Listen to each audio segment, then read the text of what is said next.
സ്വാഗതം ഇൻസൈറ്റിലേക്ക്. ഇന്ന് നമ്മൾ സംസാരിക്കുന്നത് തമിഴ്നാട് രാഷ്ട്രീയത്തെക്കുറിച്ചാണ്. തമിഴ്നാട്ടിൽ കുറച്ചു കാലമായി മുഖ്യമന്ത്രി എം കെ സ്റ്റാലിൻ്റെ മകൻ ഉദയനിധി സ്റ്റാലിൻ ഇപ്പോൾ നിലവിൽ മന്ത്രിയായിരുന്നു, അദ്ദേഹത്തെ ഉപമുഖ്യമന്ത്രി ആക്കാൻ പോകുന്നു എന്ന അഭ്യൂഹങ്ങൾ ഇങ്ങനെ കുറേ ദിവസങ്ങളായിട്ട് ഉണ്ടായിരുന്നു. ഒടുവിലത് സംഭവിച്ചിരിക്കുന്നു. ഇന്നലെ ഉദയനിധി സ്റ്റാലിനെ ഉപമുഖ്യമന്ത്രിയാക്കിക്കൊണ്ട് മന്ത്രിസഭയിൽ നേരത്തെ മന്ത്രിയായിരുന്ന ദുരൂഹമായ പണ ഇടപാട് കേസിൽ അറസ്റ്റിലായി എൻഫോഴ്സ്മെൻറ്റ് ഡയറക്ടറേറ്റ് അറസ്റ്റ് ചെയ്തതിന് ശേഷം ജാമ്യത്തിലിറങ്ങിയ സെന്തിൽ ബാലാജി അടക്കം മറ്റു 3 പേരെ കൂടെ മന്ത്രിസഭയിൽ ഉൾപ്പെടുത്തിക്കൊണ്ട് ഒരു cabinet reshuffle M K Stalin നടത്തിയിരിക്കുന്നു. വളരെ സുപ്രധാനമായ നീക്കം എന്ന് വേണമെങ്കിൽ പറയാം. പ്രത്യേകിച്ച് 2026 നിയമസഭാ തെരഞ്ഞെടുപ്പ് കൂടെ മുന്നിൽ കണ്ടുകൊണ്ടാണ് സ്റ്റാലിൻ ഈ നീക്കം നടത്തിയിരിക്കുന്നത് എന്ന് വിശകലനങ്ങളുണ്ട്. നമുക്കൊപ്പം ഉള്ളത് അരുൺ റാമാണ്, ടൈംസ് ഓഫ് ഇന്ത്യയുടെ ചെന്നൈ റെസിഡൻറ്റ് എഡിറ്ററാണ് അദ്ദേഹം. നമ്മൾ തമിഴ്നാട് ലോക്സഭാ തെരഞ്ഞെടുപ്പൊക്കെ സംസാരിച്ചപ്പോൾ അരുൺ റാം പറഞ്ഞത് നമുക്ക് ഓർമ്മയിലുണ്ടാകും. കാരണം വെച്ച് കഴിഞ്ഞാൽ ഏത് വിധത്തിലാണ് DMK അവിടെ വിജയിക്കാൻ പോകുന്നത്, അതിൻ്റെ സൂക്ഷ്മമായ അംശങ്ങൾ നമുക്ക് പങ്കുവച്ച ആളാണ് അരുൺ റാം. സ്വാഗതം ഇൻസൈറ്റിലേക്ക്.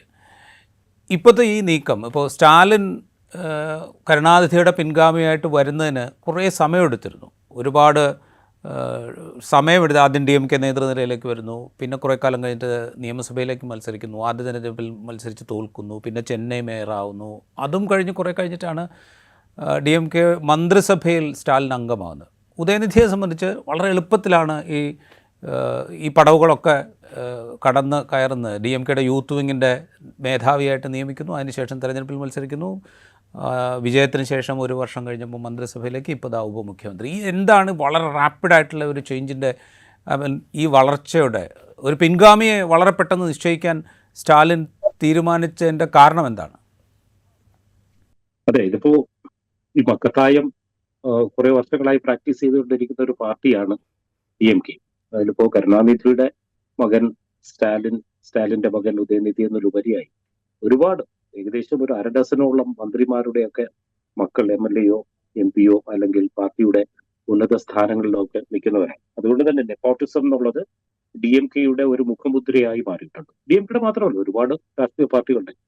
നമ്മൾ നാഷണലി പരിശോധിച്ചു കഴിഞ്ഞാൽ BJP ഉൾപ്പെടെയുള്ള പല പാർട്ടികളുണ്ട്. അപ്പോൾ അതൊരു പുതിയ ഒരു സംഭവമല്ല.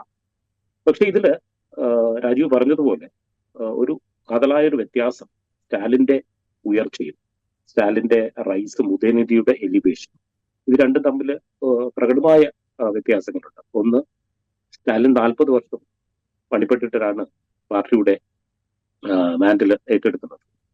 എന്നാൽ മകൻ ഉദയനിധി ആകട്ടെ കേവലം 4 വർഷത്തിൽ ഇങ്ങനെ ഒരു ഡെപ്യൂട്ടി ചീഫ് മിനിസ്റ്ററായിട്ട് വന്നിരിക്കുകയാണ്. അപ്പൊ അതിന് കാരണം ഒന്ന്, എനിക്ക് തോന്നുന്നു Udhayanidhi was at the right place at the right time. അങ്ങനെ ഒരു പൊളിറ്റിക്സിൽ ഒരു ടൈമിങ്ങിന്റെയും ലക്കിന്റെയും ഒരു ഫാക്ടർ ഉണ്ട്. പിന്നൊന്ന്, കരുണാനിധി അവലംബിച്ചിരുന്ന ഒരു മെത്തേഡ്, ഒരു ഗ്രാജുവലിസത്തിന്റെ ഒരു മെത്തേഡ് ഉണ്ട്. മകനെ വളർത്തിക്കൊണ്ട് വരുന്നതൊപ്പം തന്നെ എന്നാലും അദ്ദേഹം ഒരു പ്രോസസ്സ് ഫോളോ ചെയ്തു. അതുകൊണ്ടാണ് ഈ 40 വർഷം കാത്തിരിക്കേണ്ടത്. പിന്നെ ഹിസ്റ്റോറിക്കലി സ്റ്റാലിൻ നേരിട്ട ചില സമരങ്ങളൊക്കെ ഉണ്ട്. അതൊന്നും ഉദയനിധിക്ക് നേരിടേണ്ടി വന്നിട്ടില്ല. അത് അദ്ദേഹത്തിന്റെ മിസ്റ്റേക്ക് അല്ല. അപ്പൊ സ്റ്റാലിന്റെ ക്ലെയിം ടു ഫെയിം തന്നെ, പൊളിറ്റിക്കൽ ക്ലെയിം ടു ഫെയിം തന്നെ എമർജൻസി ആയിരുന്നു. എമർജൻസിയിൽ അറസ്റ്റ് ചെയ്യപ്പെടുന്നു, സ്വന്തം അച്ഛന്റെ മുമ്പിൽ നിന്നുകൊണ്ട് തന്നെ പോലീസ് മർദ്ദിക്കുന്നു. ഗർഭിണിയായ അന്ന് ഉദയനിധി ഗർഭത്തിലിരിക്കുന്ന സമയമായിരിക്കണം. ഇപ്പോൾ ഭാര്യയുടെ മുന്നിൽ വെച്ച് മർദ്ദിക്കുന്നു. ഇങ്ങനെയൊക്കെയുള്ള ഒരു ഇമോട്ടീവ് ആയിട്ടുള്ളൊരു സംഭവമാണ് സ്റ്റാലിന്റെ പൊളിറ്റിക്കൽ ലോഞ്ചിന് സഹായകമായത്. ഓഫ് കോഴ്സ് പുള്ളിക്കാരൻ വളരെ പണിപ്പെട്ടു എന്ന് പറയാം. ഒരു തരത്തിൽ പറഞ്ഞാൽ സ്റ്റാലിൻ പാർട്ടി അച്ഛൻ കരുണാനിധി ആയതുകൊണ്ട് അദ്ദേഹത്തിന് അത് അഫോർഡ് ചെയ്യാൻ പറ്റും. അത്രയും സ്ലോ ലേണേഴ്സ് ആയിട്ടുള്ള പലരും കൊഴിഞ്ഞു വീഴുകയായി. പക്ഷേ ഒരുപാട് അദ്ദേഹം ഹാർഡ് വർക്ക് ചെയ്തു എന്ന് വേണം പറയാൻ. അപ്പോൾ സ്റ്റാലിൻ ഈ 30-40 വർഷം പണിപ്പെട്ട് കിട്ടിയ ഒരു സ്ഥാനം, അത് ഇപ്പൊ ഉദയനിധിക്ക് വെറും 4 വർഷം കൊണ്ട് ഒരേ ഒരു ഇലക്ഷനിൽ ജയിക്കുന്നു, ഉടനെ തന്നെ മന്ത്രിയാകുന്നു, ഉടനെ തന്നെ ഡെപ്യൂട്ടി ചീഫ് മിനിസ്റ്റർ ആകും. ഇങ്ങനെയുള്ള ഒരു എലിവേഷൻ ഒരു പക്ഷേ തമിഴ്നാട് ചരിത്രത്തിൽ ഒരുപാട് മക്കൾ ഇൻഹെറിറ്റ് ചെയ്ത പൊളിറ്റിക്സ് ആണെങ്കിലും ഇത്രയും അതിവേഗം ഉയർച്ചയിലെത്തിയ മറ്റാരും ഉണ്ടാകില്ല. അതുകൊണ്ട് തന്നെ എനിക്ക് തോന്നുന്നു ഉദയനിധിക്ക് ഒരുപക്ഷെ വലിയ ചാലഞ്ചുകൾ നേരിടേണ്ടി വന്നേക്കും. കാരണം ഈ പറഞ്ഞതുപോലെ സ്റ്റാലിൻ ഇത്രയും വർഷം എടുത്ത് പഠിച്ചു വന്ന ഒരു രാഷ്ട്രീയ തലവനാണ്. അപ്പൊ അതുകൊണ്ട് തന്നെ ആ ഒരു എക്സ്പീരിയൻസ് കൊണ്ട് ഇൻഗ്രീൻഡ് ആയിട്ടുള്ള ഒരു റിയൽ പൊളിറ്റിക്കിന്റെ ഒരു മെച്ചോറിറ്റി അദ്ദേഹത്തിനുണ്ട്. അത് ഉദയനിധിക്കുണ്ടോ എന്നുള്ളത് അറിയില്ല. പക്ഷേ Udhayanidhi, to be fair to Udhayanidhi എനിക്ക് തോന്നുന്നത് ഒരു ക്വിക്ക് ലേണർ. ഉദയനിധി ആദ്യം വന്നപ്പോൾ എല്ലാവരും ഒരു ഹാർഷ് ആയിട്ടുള്ള അല്ലെങ്കിൽ ഒരു ബ്രാഷ് ആയിട്ടുള്ള ഒരു യങ് ആള് അങ്ങനെയാണ് കണ്ടിരുന്നത്. പക്ഷെ അദ്ദേഹവുമായി നേരിട്ട് പരിചയപ്പെട്ട് സംസാരിക്കുമ്പോഴും അദ്ദേഹത്തിന്റെ ആ എവല്യൂഷൻ, പൊളിറ്റിക്കൽ എവല്യൂഷൻ നിങ്ങൾ നോക്കിക്കഴിഞ്ഞാൽ കാണാം ഒരു ക്വിക്ക് ലേണറാണ്. ഒരുപാട് മെച്ചൂർ ആകേണ്ടത്. സനാതന ധർമ്മത്തെ കുറിച്ചുള്ള ആ ഒരു പ്രസംഗവും പിന്നെ അത് ഒരു BJPക്ക് ഒരു വലിയൊരു രാഷ്ട്രീയ വളം വെച്ച് കൊടുക്കലും ഒക്കെ നടന്നതിലൂടെ കാണുന്നത് ഇമ്മെച്യൂരിറ്റി, കുറച്ച് ബ്രാഷ്നെസ് ഉണ്ട്, ഇല്ലെന്ന് പറയുന്നില്ല. പക്ഷെ അത് ഒരുപാട് പഠിച്ച് പെട്ടെന്ന് പഠിക്കുന്ന ഒരു പ്രകൃതം ഉദയനിധിക്കുണ്ട് എന്നെനിക്ക് തോന്നുന്നു. അപ്പോൾ ഉദയനിധിക്ക് ഉണ്ടാകാൻ ഫേസ് ചെയ്യാൻ പോകുന്ന ചാലഞ്ചസ് എനിക്ക് തോന്നുന്നത് പാർട്ടിക്കുള്ളിലായിരിക്കില്ല, പുറത്തായിരിക്കും. തൽക്കാലം പാർട്ടിയിലെ നേതൃനിരയിൽ നിൽക്കുന്ന മുതിർന്ന നേതാക്കളെല്ലാം തന്നെ ഉദയനിധിയുടെ സപ്പോർട്ട്, അത് of course more loyal than the king എന്ന് പറയുന്നത് പോലെ അദ്ദേഹത്തിന്റെ പേര് കഴിഞ്ഞൊരു 6 മാസമായി ഇങ്ങനെയുള്ള ഊഹാപോഹങ്ങൾ പരത്തിയിരുന്നത് തന്നെ അവർ സീനിയർ മിനിസ്റ്റേഴ്സ്. ഒരു മിനിസ്റ്റർ ഒരു വേദിയിൽ പ്രസംഗിക്കുമ്പോൾ ഉദയനിധിയെ 3 മാസം മുമ്പ് തന്നെ ഉപമുഖ്യമന്ത്രിയായി അഡ്രസ് ചെയ്തു. എന്നിട്ട് അറിയാതെ തെറ്റ് പറ്റിപ്പോയതുപോലെ സംസാരിച്ചിട്ട് വീണ്ടും തിരുത്തുകയായിരുന്നു. അതുപോലെ ഒരു 5-6 മിനിസ്റ്റേഴ്സ്, അവസാനമായി പൊന്മുടിയാണ് അത് പറഞ്ഞത്. ഇതിന് 2 കാരണങ്ങളുണ്ട്. ഒന്ന്, ഒരുപക്ഷെ പാർട്ടി നേതൃത്വം അല്ലെങ്കിൽ സ്റ്റാലിൻ തന്നെ പറഞ്ഞു പറയിപ്പിച്ചതാകാം, അറിയില്ല. അതല്ലെങ്കിൽ പൊന്മുടിയെ പോലുള്ളവര് ചിലപ്പോൾ മന്ത്രിസ്ഥാനം നഷ്ടപ്പെട്ടേക്കും ക്യാബിനറ്റ് ഷഫിളിൽ, അല്ലെങ്കിൽ ഉദയനിധി ഉയർന്നു വരുമ്പോൾ അവസാനം ഒരു പട്ടാഭിഷേകം എന്തായാലും നടന്നല്ലേ പറ്റൂ അടുത്ത 2 വർഷത്തിലോ 3 വർഷത്തിലോ. അപ്പോ ആ സമയത്തും അദ്ദേഹത്തിന്റെ ഗുഡ് ബുക്സിൽ ഇരിക്കാൻ വേണ്ടിയും ഒരുപക്ഷെ ഉള്ളൊരു മത്സരത്തിന്റെ ഭാഗമായിട്ടായിരിക്കാം ഈ മുതിർന്ന നേതാക്കളൊക്കെ ഉദയനിധിയെ സപ്പോർട്ട് ചെയ്യുന്നത്. നമുക്ക് പറയാൻ പറ്റില്ല. ഒരുപക്ഷെ സ്റ്റാലിന്റെ റിട്ടയർമെന്റിന് ശേഷം ഒരു റെബല്യൻ ഉണ്ടാകാമോ, അതൊക്കെ വളരെ വിദൂരം വിഷയത്തിൽ, അതൊന്നും ഇപ്പോൾ നമുക്ക് സ്പെക്കുലേറ്റ് ചെയ്യാൻ കഴിയില്ല. പക്ഷെ ഇപ്പോൾ ഇരിക്കുന്ന സാഹചര്യത്തിൽ ഉദയനിധിക്ക് എതിരായുള്ള ശബ്ദങ്ങളൊന്നും ഒരു മർമർ പോലും ഇപ്പോൾ കേൾക്കാനില്ല. എന്നാൽ ഓപ്പോസിഷൻ പാർട്ടികൾ, പ്രധാനമായും BJPയും അണ്ണാമലൈ ഇന്നലെ ഒരു പോസ്റ്റ് ഇട്ടിരുന്നു. ഒരു ഉദയസൂര്യന്റെ, DMKയുടെ ചിഹ്നമായ ഉദയസൂര്യന്റെ പടം, അതിൽ ഓരോ ഉദയസൂര്യന്റെ രശ്മികളിലും ഓരോ ഫാമിലി ട്രീ ആയിട്ട് കാണിച്ചുകൊണ്ട് ഒരുപാട് DMK നേതൃത്വത്തെ കളിയാക്കിക്കൊണ്ട്. അപ്പോൾ അങ്ങനെയുള്ള ഒരു നെപ്പോട്ടിസം ഇന്ന് വാനതി ശ്രീനിവാസൻ, BJPയുടെ വനിതാ നേതാവായ വാനതി ശ്രീനിവാസൻ അത് വീണ്ടും ഇന്നൊരു പ്രസ് കോൺഫറൻസിൽ പറയുകയുണ്ടായി. അപ്പോൾ ഇത്തരത്തിലുള്ള ഒരു ആക്രമണത്തിന് മൂർച്ച കൂട്ടാൻ BJPക്ക് ഇത് സഹായകരമായിരിക്കും. പക്ഷെ അത് എത്രത്തോളം അതൊരു ഒരു തെരഞ്ഞെടുപ്പ് രാഷ്ട്രീയത്തിൽ അത് പ്രതിഫലിക്കുന്നുള്ളതിനെ കുറിച്ച് എനിക്ക് അറിയില്ല. അത് നമുക്ക് കാത്തിരുന്ന് കാണേണ്ടതായിട്ടുണ്ട് 2026. കാരണം സ്റ്റാലിൻ മുഖ്യമന്ത്രി സ്ഥാനാർത്ഥിയായി വരുമ്പോഴും ഇത്തരം ആരോപണങ്ങളും ഇത്തരത്തിലുള്ള രാഷ്ട്രീയ ക്രിറ്റിസിസവും അദ്ദേഹം നേരിട്ടതാണ്. നെപ്പോട്ടിസത്തിന്റെ അല്ലെങ്കിൽ ഇൻഹെറിറ്റൻസ് പൊളിറ്റിക്സിന്റെ ക്രിറ്റിസിസം നേരിട്ടതാണ്. എന്നാൽ ഈ പറഞ്ഞതുപോലെ സ്റ്റാലിന് അങ്ങനെ ഒരു ബാക്ക്ഗ്രൗണ്ട് ഉള്ളത്, ഒരു 40 വർഷത്തിന്റെ ഒരു രാഷ്ട്രീയ പാരമ്പര്യം ഉള്ളതുകൊണ്ട് അത് അത്ര ഏറ്റില്ല. എന്നാൽ ഉദയനിധിക്ക് അതല്ല. അതുകൊണ്ട് തന്നെ ആ ഒരു രാഷ്ട്രീയ ബാബ്സ് എത്രത്തോളം ഒരു പൊളിറ്റിക്കൽ പ്ലാങ്ക്, ഒരു ഇലക്ഷൻ പ്ലാങ്കായി BJPയെയും മറ്റ് ഓപ്പോസിഷൻ പാർട്ടീസിനെയും സഹായിക്കുമെന്നുള്ളത് നമുക്ക് 2026 അറിയാൻ കഴിയും. റൈറ്റ്. ഞാനൊരു കാര്യം ചോദിച്ചോട്ടെ. ഇപ്പോൾ സ്റ്റാലിൻ വരുന്ന സമയത്ത് ഈ അടിയന്തരാവസ്ഥക്കാലം മുതലുള്ള രാഷ്ട്രീയ പ്രവർത്തന പാരമ്പര്യം ഉണ്ടെങ്കിൽ പോലും ഏതാണ്ടൊരു 40 വർഷം, സൂചിപ്പിച്ച പോലെ ഏതാണ്ടൊരു 40 വർഷം എടുത്തിട്ടാണ് സ്റ്റാലിൻ നേതൃത്വത്തിലേക്ക് എത്തുന്നത്. അപ്പോൾ പോലും വൈക്കോയെ പോലുള്ള ആളുകൾ സ്റ്റാലിൻ്റെ ഒരു ഉയർച്ചയ്ക്ക്, അല്ലെങ്കിൽ സ്റ്റാലിനാണ് അടുത്ത പിൻഗാമി എന്ന് തിരിച്ചറിയുമ്പോൾ റിബല്യനായിട്ട് അവിടെ വൈക്കോയെ പോലുള്ള ആളുകളുണ്ടായിരുന്നു. വൈക്കോ അന്നാണ് പുറത്തേക്ക് ഇറങ്ങുന്നത്, പാർട്ടിയിൽ നിന്ന് പുറത്തേക്ക് ഇറങ്ങുന്നത്, MDMK രൂപീകരിക്കുന്നത്. അത് അക്കാലത്ത് DMKക്ക് വലിയ ആഘാതമേൽപ്പിച്ച ഒരു തീരുമാനമായിരുന്നു വൈക്കോ പോലുള്ള നേതാവ് പുറത്തേക്ക് പോകുന്നത്. അപ്പോൾ ഇപ്പോൾ ആസ് സച്ച് ആ ലീഡർഷിപ്പിൽ നിന്ന് ഒരു തരത്തിലുള്ള, ആ നേതൃനിരയിൽ നിന്ന് ഒരു തരത്തിലുള്ള അസ്വാരസ്യവും ഈ ഉദയനിധിയുടെ വരവുണ്ടാക്കുന്നില്ല എന്നാണോ? തൽക്കാലം ഇല്ല എന്ന് തന്നെ പറയാം. 90കളിലെ വൈക്കോ ഒരു ഉഗ്രശക്തിയായിരുന്നു, അല്ലെങ്കിൽ അദ്ദേഹത്തിന്റെ ആ ഒരു പ്രസംഗത്തിന്റെ ശൈലിയും ഒക്കെ വെച്ച് നോക്കുമ്പോൾ കരുണാനിധിക്ക് ശേഷം വൈക്കോ എന്നുള്ള ഒരു ധ്വനി ഉണ്ടായിരുന്നു. അത് കരുണാനിധി വളരെ സിസ്റ്റമാറ്റിക് ആയിട്ട് ഡിഫ്യൂസ് ചെയ്തു. അപ്പോഴാണ് അദ്ദേഹം പുറത്തു പോകുന്നതും MDMK രൂപീകരിക്കുന്നത്.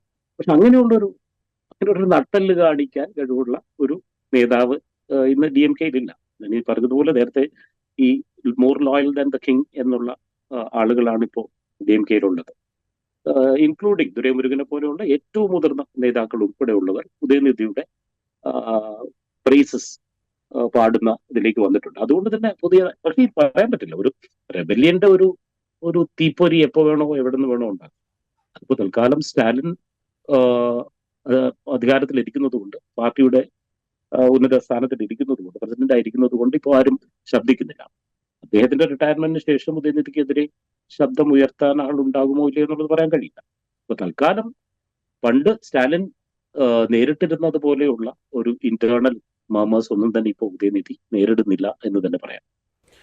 ഈ കഴിഞ്ഞ ലോക്സഭാ തെരഞ്ഞെടുപ്പിൽ ഇപ്പോൾ ഈ സനാതനധർമ്മത്തിനെതിരെ അത് ഇറാഡിക്കേറ്റ് ചെയ്യേണ്ടതാണ്, കോവിഡ് പോലെ അല്ലെങ്കിൽ പ്ലേഗ് പോലെയുള്ള മഹാമാരികളെ ഇറാഡിക്കേറ്റ് ചെയ്തതുപോലെ ഇറാഡിക്കേറ്റ് ചെയ്യേണ്ടതാണ് എന്ന പരാമർശം ഉദയനിധിയെ വലിയ തോതിലുള്ള വിമർശനത്തിന് വിധേയമാക്കി കോടതി തന്നെ അദ്ദേഹത്തെ ശാസിക്കുന്നുണ്ട്. പക്ഷേ കഴിഞ്ഞ ലോക്സഭാ തെരഞ്ഞെടുപ്പിൽ ഈ ഡി എം കെയുടെ താരപ്രചാരകൻ ഉദയനിധി സ്റ്റാലിൻ തന്നെ ആയിരുന്നു. അപ്പോൾ ആ നിലയ്ക്കുള്ളൊരു വളർച്ച ഈ കഴിഞ്ഞ ലോക്സഭാ തെരഞ്ഞെടുപ്പ് കാലത്ത് പാർട്ടിക്കുള്ളിലും പുറത്തും ഉദയനിധി ഉണ്ടാക്കിയിട്ടുണ്ട്. അതിൻ്റെ കൂടി ഒരു ഇമ്പാക്റ്റ് ആണോ ഇപ്പോൾ കാണുന്നത്? ഉദയനിധി ഒരു അയാൾക്കൊരു നാച്ചുറൽ സ്റ്റൈലുണ്ട്. അദ്ദേഹം ഒരു പ്രസംഗകന്റെ ഒരു ശൈലിയാണ്. അദ്ദേഹം വളരെ ഒരു കൺവെർസേഷണൽ ഇതാണ്. ഡയസിൽ നിന്ന് സംസാരിച്ചാലും ഇലക്ഷൻ പ്രസംഗങ്ങളിലൊക്കെ ഒരു ആളുകളുമായി സംവാദിക്കുന്ന ഒരു രീതിയാണ്. അത് ആളുകൾക്ക് വളരെ ഇഷ്ടപ്പെട്ടു. പിന്നെ വലിയൊരു സിനിമ സ്റ്റാർ എന്നൊന്നും പറയാനില്ല, എങ്കിലും ആ ഒരു സിനിമയുടെ ഒരു പ്രഭാളി കൊടുത്ത ഒരു പ്രഭാവം കൂടെ ഉണ്ടെന്ന് പറയാമല്ലോ. അപ്പൊ ഈ ചുടുകട്ട പൊക്കി പിടിച്ചുകൊണ്ട് എയിംസിനെ കളിയാക്കിക്കൊണ്ടുള്ള ആ പ്രസംഗം, ഇങ്ങനെയുള്ള പല പല സ്ഥലങ്ങളിലും അദ്ദേഹത്തിന്റെ ക്വിക്ക് റിട്ടോർട്ട്സ്, അതൊരു നാച്ചുറൽ ആയിട്ട് ആളുകൾ കാണുന്നുണ്ട്. അതുകൊണ്ട് തന്നെ ആ ഒരു ബ്രാഷ്നെസ്സിനെ സെലിബ്രേറ്റ് ചെയ്യുന്ന ഒരു രീതി ഇവിടെ ഉണ്ട്. അത് ചിലയിടത്ത് അത് ബൂമറാങ് ചെയ്തേക്കാം, പക്ഷെ അതിനെ ആരാധിക്കുന്ന അല്ലെങ്കിൽ അത് രസിക്കുന്ന ഒരു കൂട്ടം ആളുകളുണ്ട്. അതുകൊണ്ട് തന്നെയാണ് ഒരു സ്റ്റാർ ക്യാമ്പയിനറായി ഉദയനിധിക്ക് മാറാൻ കഴിഞ്ഞത്. അത് വോട്ടിലേക്ക് ട്രാൻസ്ഫർ ചെയ്യാൻ പറ്റുമോ എന്നുള്ളത് വേറെ കാര്യം. പക്ഷെ ഈ ഒരു ക്രൗഡ് പുള്ളറാണ് അദ്ദേഹം. അതൊരു നാച്ചുറൽ രീതിക്കാണ്. അതൊരു അണ്ണാദുരയെ പോലെയോ കരുണാനിധിയെ പോലെയോ ഒന്നും പ്രസംഗിക്കാൻ ശേഷിയുള്ള ഒരാളൊന്നുമല്ല. പക്ഷെ ഈ പറഞ്ഞൊരു നാച്ചുറൽ ഫ്ലോ ഉള്ളത് കൊണ്ട് തന്നെ പലർക്കും ഉദയനിധിയെ ഇഷ്ടമാണ്. ഒരു slightly grown up brash boy ഒരു ഇമേജാണ്. അത് ഹെൽപ്ഫുൾ ആയിട്ടുണ്ട് പുള്ളി. ഈ 2026 എത്തുമ്പോൾ തമിഴ്നാട് രാഷ്ട്രീയത്തിൽ വേറൊരു വലിയ ഘടകം വരാൻ പോകുന്നുണ്ട്. ഇപ്പോൾ ആക്ടർ വിജയുടെ തമിഴക വെട്രിക്കഴകം അത് രാഷ്ട്രീയ പാർട്ടിയായിട്ട് രജിസ്റ്റർ ചെയ്ത് കഴിഞ്ഞു. അവരുടെ നയം പ്രഖ്യാപിച്ചു കഴിഞ്ഞു. കൊടിയായി 2026 മത്സരിക്കും എന്ന് പ്രഖ്യാപിച്ചു കഴിഞ്ഞു. അപ്പോൾ ADMKയ്ക്കും ഒരുപക്ഷെ BJPക്കും ഒക്കെ ബദലായിട്ട് വേറൊരു ശക്തമായ രാഷ്ട്രീയ സാന്നിധ്യമായിട്ട് വിജയ് അവിടെ ഉണ്ടാവും. വിജയ് നേരിടാൻ പോകുന്നത് വിജയെ കൂടെ നേരിടേണ്ടി വരും എന്ന് DMK തിരിച്ചറിയുന്നുണ്ട്. ആ തിരിച്ചറിവിൻ്റെ കൂടെ ഭാഗമായിട്ടാണോ ഈ നേതൃതലത്തിലുള്ളൊരു മാറ്റം, ഒരു യങ് ലീഡർ വരട്ടെ എന്നുള്ള തീരുമാനം? വിജയ്ക്കെതിരായി ഉദയനിധിയെ ലോഞ്ച് ചെയ്യുകയാണെന്ന് എനിക്ക് തോന്നുന്നില്ല. കാരണം വിജയ് ഈ പറഞ്ഞതുപോലെ വിജയ് ഒരു ഡിസ്റപ്റ്റർ ആയിരിക്കും, അതിൽ സംശയമില്ല. ചില കണക്കുകൾ കാണിക്കുന്ന വിജയ്ക്ക് ഒരു പക്ഷേ 12-14%, 15% ഏകദേശം വോട്ട് ലഭിച്ചിരിക്കുന്നുണ്ട്. 15% എന്ന് പറഞ്ഞാൽ വളരെ വലിയൊരു സംഭവമാണ്. കാരണം വിജയകാന്തിന് 8.6% വോട്ടാണ് കിട്ടിയത്. അപ്പൊ അതിന്റെ ഓൾമോസ്റ്റ് ഇരട്ടി വോട്ട് ലഭിച്ചേക്കുമെന്നാണ് BJPയുടെ ഒരു സർവേ കാണുന്നത്. അപ്പോ വിജയ് വന്ന ഉടനെ അധികാരം പിടിച്ചില്ലെങ്കിലും ഒരു ഡിസ്റപ്റ്റീവ് ആയിട്ടുള്ള ഒരു കാറ്റലിസ്റ്റ് ആകാൻ സാധ്യതയുണ്ട്. അദ്ദേഹം പുതിയ പൊളിറ്റിക്കൽ കോൺഫിഗറേഷൻസിന് ഒരു ട്രിഗർ ആവാൻ സാധ്യതയുണ്ട്. അപ്പൊ അങ്ങനെ ഇരിക്കുന്ന ഒരു സമയത്ത് ഒരു പുതിയൊരു എൻട്രന്റ് വരുമ്പോൾ എപ്പോഴും ഏറ്റവും കൂടുതൽ ബാധിക്കപ്പെടുന്നത് ഡോമിനന്റ് ആയിട്ടുള്ള മാർക്കറ്റ് പ്ലെയർ ആയിരിക്കും. അപ്പൊ ഇവിടെ DMK ആണ്. അപ്പൊ പുതിയൊരാൾ വരുമ്പോൾ DMK, കാരണം വിജയ് പറയുന്ന പൊളിറ്റിക്കൽ ഫിലോസഫി തൽക്കാലം നമ്മൾ മനസ്സിലാക്കിയെടുത്തോളൂ, അതൊരു ഡ്രവീഡിയൻ ഫിലോസഫി. അപ്പോൾ അങ്ങനെയുള്ള ഒരു സ്പേസിൽ DMKയുടെ ഒരു സ്പേസ് ആണ് അദ്ദേഹം ഓക്യുപ്പൈ ചെയ്യാൻ ശ്രമിക്കുന്നത്. ഒരിക്കലും BJPക്ക് എതിരാണ് എന്നുള്ളത്. പക്ഷെ BJPയുടെ സ്പേസ് അദ്ദേഹം ഓക്യുപ്പൈ ചെയ്യാൻ ശ്രമിക്കുന്നില്ല, അല്ലെങ്കിൽ അദ്ദേഹത്തിന്റെ പൊളിറ്റിക്കൽ ഫിലോസഫി ഓവർലാപ്പ് ചെയ്യുന്നില്ല. അതുകൊണ്ട് തന്നെ DMKക്ക് ഏറ്റവും വലിയൊരു ത്രെട്ടാണ് വിജയ് എന്നതിൽ യാതൊരു സംശയവുമില്ല. അത് പിന്നെ വിജയ് ആരോടെങ്കിലും കൂട്ടുപിടിക്കുമോ, ഒറ്റയ്ക്ക് നിൽക്കുമോ എന്നുള്ളതൊക്കെ രണ്ടാമത്തെ കാര്യം. പക്ഷെ തൽക്കാലം ഇപ്പൊ വിജയെ എതിർക്കണമെന്നുണ്ടെങ്കിൽ DMKക്ക് ഏറ്റവും ബെസ്റ്റ് ബെറ്റ് എന്ന് പറയുന്നത് സ്റ്റാലിൻ തന്നെയാണ്. പുതുതായി അൺടെസ്റ്റഡ് ആയിട്ടുള്ള ഒരു ലീഡർഷിപ്പ് ഉദയനിധിയെ ഏൽപ്പിക്കുന്നത് ഒരു തരത്തിലുള്ള ഒരു രാഷ്ട്രീയ മണ്ടത്തരമായിരിക്കും എന്ന് എനിക്ക് തോന്നുന്നു. എന്നാൽ അതിരിക്കെ തന്നെ ഇതിൽ മറ്റൊരു കാര്യം എനിക്ക് തോന്നുന്നു സ്റ്റാലിന്റെ ശാരീരിക അവസ്ഥ അത് പ്രധാനമായിട്ടും ഒരു ഫാക്ടർ തന്നെയാണ്. അതുകൊണ്ട് തന്നെയാണ് ഉദയനിധിയുടെ ഈ ഒരു എലിവേഷൻ ഫാസ്റ്റ് ട്രാക്കിലേക്ക് ഇടാൻ വേണ്ടി പാർട്ടിയും സ്റ്റാലിനും തീരുമാനിച്ചത്. അതിൽ സംശയമൊന്നുമില്ല.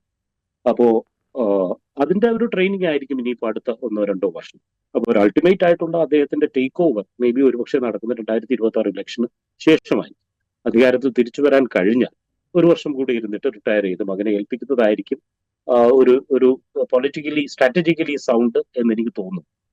പക്ഷേ ഈ പറഞ്ഞതുപോലെ വിജയെ മറ്റൊരു സംഭവം, വിജയ് വന്നു കഴിഞ്ഞാൽ തമിഴ്നാട് രാഷ്ട്രീയം തന്നെ ഒരു യുവത്വത്തിന്റെ രാഷ്ട്രീയമായി മാറുക.